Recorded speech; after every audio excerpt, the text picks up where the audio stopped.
আসসালামু আলাইকুম রহমতুল্লাহ। প্রিয় দর্শক, কেমন আছেন? আশা করি ভালো আছেন। প্রিয় দর্শক, প্রাথমিক গণশিক্ষা অর্ধলক্ষ শিক্ষক নিয়োগের বিজ্ঞপ্তি হতে পারে আগস্টে।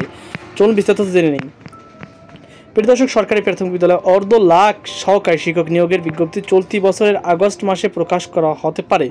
প্রথমবারের মতো নারী কোটা ছাড়াই এই বিজ্ঞপ্তি প্রকাশের প্রস্তুতি নিচ্ছে প্রাথমিক শিক্ষা অধিদপ্তর। প্রাথমিক শিক্ষা অধিদপ্তর সূত্রে জানা গেছে, সরকারি প্রাথমিক বিদ্যালয়ে 32,000 প্রধান শিক্ষকের পদ শূন্য রয়েছে। সহকারী শিক্ষকদের পদোন্নতির মাধ্যমে এই পদগুলো পূরণ করা হবে।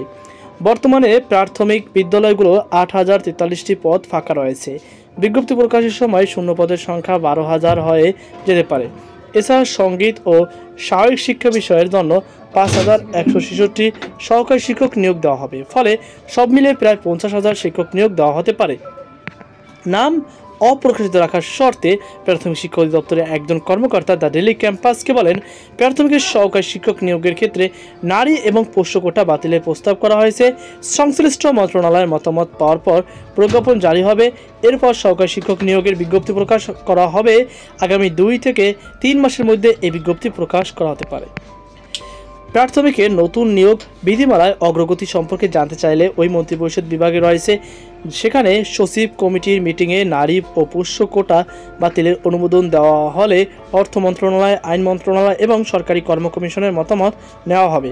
এরপর নতুন নিয়োগ বিধির প্রজ্ঞাপন জারি করা হবে। জানা গেছে, বর্তমানে সরকারি প্রাথমিক বিদ্যালয়ে সহকারী শিক্ষক নিয়োগ বিধিমালা 2019 অনুযায়ী নিয়োগের কার্যক্রম পরিচালনা করা হবে। এই বিধিমালায় শিক্ষক নিয়োগে 60% নারী কোটা, 20% পোষ্য কোটা এবং 20% পুরুষ কোটা রয়েছে। নতুন প্রস্তাবিত বিধিমালায় এই 3 কোটার একটি কোটাও থাকবে না। তবে 20% পদে বিজ্ঞান বিষয়ে স্নাতক প্রার্থীদের অগ্রাধিকার দেওয়া হবে। প্রাথমিক গণশিক্ষা মন্ত্রণালয় জানিয়েছে, জনপ্রশাসন মন্ত্রণালয়ের সবশেষ চাকরির প্রজ্ঞাপন অনুযায়ী সরকারি, আধা সরকারি, স্বায়ত্তশাসন প্রতিষ্ঠান চাকরির সব গ্রেডে 93% মেধার ভিত্তিতে নিয়োগ দেওয়া হবে। বাকি 7% নিয়োগ দেওয়া হবে কোটার ভিত্তিতে। এই প্রজ্ঞাপন অনুযায়ী প্রাথমিকে 93% মেধার ভিত্তিতে নিয়োগ দেওয়া হবে।